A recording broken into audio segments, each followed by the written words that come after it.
Guys, എനിക്ക് ഒറ്റൊരാഗ്രഹമേ ഉള്ളൂ. ജീവിതത്തിൽ എനിക്ക് എൻ്റെ വണ്ടിക്ക് കിട്ടിയ ഇതുപോലൊരു പണി നിങ്ങളുടെ വണ്ടിക്കും നിങ്ങൾക്ക് ഒരിക്കലും കിട്ടരുതെന്നുള്ള ഒറ്റ പ്രാർത്ഥനയേ ഉള്ളൂ. ഈ വീഡിയോ നിങ്ങൾ ഡീറ്റെയിൽ ആയിട്ട് കണ്ടു നോക്ക്, ഞാൻ പറഞ്ഞുതരാം. നമ്മളെപ്പോലെയുള്ള പാവപ്പെട്ട സാധാരണക്കാർക്ക്, മിഡിൽ ക്ലാസ് ഫാമിലികൾക്ക് പണ്ടേ ഉള്ളൊരു ഡൗട്ടാണ്, അല്ലെങ്കിൽ വലിയൊരു വിശ്വാസമാണ് സർവീസ് സെൻ്ററുകളോടുള്ള അനന്തമായിട്ടുള്ള തീവ്രമായിട്ടുള്ള വിശ്വാസം. എന്നാൽ നിങ്ങളത് പാടെ മാറ്റിക്കോ. ആരും നിങ്ങളെ നന്നാക്കാൻ വേണ്ടിയല്ല അവിടെ ഇരിക്കുന്നത്. എല്ലാവർക്കും പക്ക ബിസിനസ് മാത്രമാണ്. എൻ്റെ വണ്ടി, അതായത് ഈ ആക്റ്റീവ 125 എന്ന് പറയുന്ന വണ്ടി ഞാൻ പെയ്ഡ് സർവീസിന് കൊടുക്കാറുണ്ട് സർവീസ് സെൻറ്ററിൽ. അങ്ങനെ ഞാൻ സർവീസിന് കൊടുത്തു. അവർ കുറച്ച് കാര്യങ്ങളൊക്കെ അതിൻ്റെ അകത്ത് മാറ്റിയിട്ടുണ്ട്. ഇത്തവണ കുറച്ച് കൂടുതൽ സംഭവങ്ങൾ മാറ്റാനുണ്ട്. അതായത് ബാറ്ററി ഉൾപ്പെടെയുള്ള സംഭവങ്ങളൊക്കെ അവർ ചേഞ്ച് ചെയ്തിട്ടുണ്ട്. ക്ലച്ചിൻ്റെ കുറച്ച് കാര്യങ്ങൾ, ഏതാണ്ട് ഒരു 6000+ ബില്ല് എനിക്ക് വന്നിട്ടുമുണ്ട്. സോ വർക്കെല്ലാം കഴിഞ്ഞു. ഞാനും കരുതി സർവീസ് സെൻറ്ററല്ലേ, നല്ല പെർഫെക്റ്റ് അല്ലേ എന്ന് കരുതി ഞാൻ വണ്ടി ഇറക്കി. അതിൻ്റെ തൊട്ടടുത്ത ദിവസങ്ങളിലായിട്ട് എനിക്ക് കർണാടക ആ ഒരു സ്റ്റേറ്റ് വരെ എനിക്ക് വണ്ടി ഓടിച്ച് പോകേണ്ട ഒരു ആവശ്യമുണ്ട്. ഒരു റൈഡ് നമ്മൾ പോയിട്ടുണ്ട്. ഈ ഒരു വണ്ടി ഓടിച്ചാണ് പോയത്. അപ്പോൾ നല്ല കിലോമീറ്റർ ഉണ്ട്, നിങ്ങൾ മനസ്സിലാക്കണം. ഇത്രയും കിലോമീറ്റർ ഓടിയ സമയത്ത് വാഹനത്തിന് നല്ല രീതിക്കുള്ള സൗണ്ടിൽ മാറ്റം ഞാൻ ശ്രദ്ധിച്ച്. നല്ല സൗണ്ട് മാറ്റമുണ്ട്. അപ്പോൾ എനിക്ക് മനസ്സിലായി എന്തോ ഒരു നൈസായിട്ടുള്ളൊരു കംപ്ലയിൻ്റ് ഉണ്ട്. പക്ഷേ എന്നാലും ഈ ഒരു സംഭവം ഞാൻ പ്രതീക്ഷിച്ചിട്ടേ ഇല്ല. അവർ അതിൻ്റെ അകത്ത് ഓയിൽ ഒഴിക്കാൻ നൈസായിട്ട് വിട്ടുപോയി.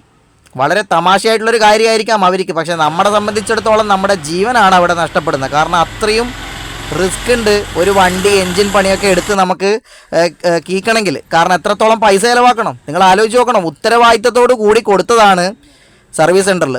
അപ്പോൾ ഞാൻ എന്ത് ചെയ്തു, നമ്മുടെ നാട്ടിലുള്ളൊരു വർക്ക്ഷോപ്പിൽ തിരിച്ച് വന്നപ്പോൾ ഞാൻ നാട്ടിലുള്ളൊരു വർക്ക്ഷോപ്പ്, ഈ വർക്ക്ഷോപ്പ് എന്ന് പറഞ്ഞാൽ കക്കാട് ഭാഗത്തുള്ള അരയാൽത്തറ ഭാഗത്താണ്, നമ്മുടെ ഭാസ്കരേട്ടൻ്റെ വർക്ക്ഷോപ്പാണ്. അവിടെ ഞാൻ പോയി ചോദിച്ചു. ഞാൻ പറഞ്ഞു, ഏട്ടാ ഞാനിങ്ങനെ സർവീസ് സെൻറ്ററിൽ ഞാൻ കൊടുത്തിട്ടുണ്ട്, എന്താണ് സംഭവം എന്നറിയില്ല, നല്ല സൗണ്ട് ഉണ്ടെന്ന് പറഞ്ഞു. അപ്പോൾ അവരാദ്യം ഓയിൽ ചെക്ക് ചെയ്തു. ഓയിൽ ചെക്ക് ചെയ്ത് നോക്കിയ സമയത്ത് ഒരൊറ്റ തുള്ളി ഓയിൽ അതിൻ്റെ അകത്ത് ഒഴിച്ചിട്ടില്ല. അവരെല്ലാ സർവീസും ചെയ്തു, ഓയിലും ഔട്ട് ചെയ്തു, പക്ഷേ ഓയിൽ ഫില്ല് ചെയ്യാൻ അവർ വിട്ടുപോയി. അപ്പോൾ ഏതാണ്ട് വർക്ക്ഷോപ്പിൽ ചോദിച്ച സമയത്ത് അവർ പറഞ്ഞു, ഇതിനിപ്പോൾ റെഡിയാക്കണമെങ്കിൽ ഏതാണ്ട് ഒരു 6500 രൂപയോളം വർക്ക് വരും. കാരണം പിസ്റ്റനൊക്കെ കംപ്ലീറ്റ് പോയിട്ടുണ്ട്, ഓയിൽ നല്ല രീതിക്ക് കത്തുന്നുണ്ട്. അപ്പോൾ ഇടയ്ക്കിടയ്ക്ക് നമുക്ക് ഓയിൽ ഫില്ല് ചെയ്ത് കൊടുക്കേണ്ട ഒരു അവസ്ഥ വരും. അതുകൊണ്ട് എൻ്റെ പൊന്ന് ചങ്കുകളെ, എനിക്ക് നിങ്ങളോട് പറയാനുള്ള ഏറ്റവും വലിയ ഗുണകരമായിട്ടുള്ളൊരു പാഠമെന്ന് വെച്ചാൽ, സർവീസ് സെൻറ്റർ ആയിക്കോട്ടെ അല്ലെങ്കിൽ അതിൻ്റെ മേലെയുള്ള ഏതെങ്കിലും സ്ഥാപനം ആയിക്കോട്ടെ, കൊടുക്കുന്നുണ്ടെങ്കിൽ നിങ്ങളുടെ വണ്ടി പെർഫെക്റ്റ് ആണ് എന്ന് നിങ്ങൾ ഉറപ്പ് വരുത്തണം. അല്ലാണ്ട് അവർ ചെയ്തോളും എന്നൊക്കെ വിചാരിച്ചു കഴിഞ്ഞാൽ പൊന്നു മക്കളെ പണി കിട്ടും. ഞാൻ ഒരു സ്ഥാപനത്തിനെയും അപമാനിച്ച് സംസാരിക്കുന്നതോ ഒന്നുമല്ല, പച്ച പരമാർത്ഥമായിട്ടുള്ള കാര്യമാണ് ഞാൻ പറഞ്ഞത്. ഞാൻ ഇതിനെതിരെ അവർക്ക് കംപ്ലൈൻറ്റ് പറയാനോ ഒന്നും പോയിട്ടില്ല. കാരണം തെറ്റ് ആരും തന്നെ സമ്മതിച്ച് തരൂല. നഷ്ടം വന്നാൽ അത് നമുക്ക് മാത്രമാണ്. സോ എനിക്ക് പറ്റിയ ഈ ഒരു അവസ്ഥ നിങ്ങൾക്ക് ആർക്കും പറ്റരുത്. അതുകൊണ്ട് പ്രത്യേകം ശ്രദ്ധിക്കുക. ഇതുപോലുള്ള സംഭവങ്ങൾ നിങ്ങൾ ഷെയർ ചെയ്ത് കൊടുക്കുക നിങ്ങളുടെ ഫ്രണ്ട്സിനൊക്കെ. കാരണം സർവീസ് സെൻറ്ററിനെ വിശ്വസിച്ച് പണികൾ ഏൽപ്പിക്കുന്ന പല ആൾക്കാരും ഉണ്ട്. അവർക്കൊക്കെ ഇതുപോലുള്ള വീഡിയോ നിങ്ങൾ അയച്ചു കൊടുക്കുക. നിങ്ങൾ പറയണം അവരോട് പെർഫെക്റ്റ് ആണോ എന്നുള്ള കാര്യം നിങ്ങൾ ഉറപ്പ് വരുത്തണം. എന്നിട്ട് മാത്രമേ നിങ്ങളുടെ വണ്ടി നിങ്ങൾ ഇറക്കി കൊണ്ടുവരാൻ പാടുള്ളൂ.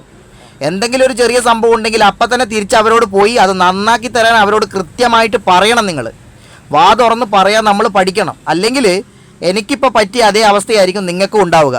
ലൈഫിൽ നമുക്ക് പറ്റിയൊരവസ്ഥ ആർക്കും തന്നെ ഉണ്ടാവരുത് എന്നുള്ളൊരു കാര്യമാണ് ഞാൻ ഇതിലൂടെ ഉദ്ദേശിക്കുന്നത്. ഞാനും വാഹനം ഉപയോഗിക്കുന്ന ആൾക്കാരാണ്.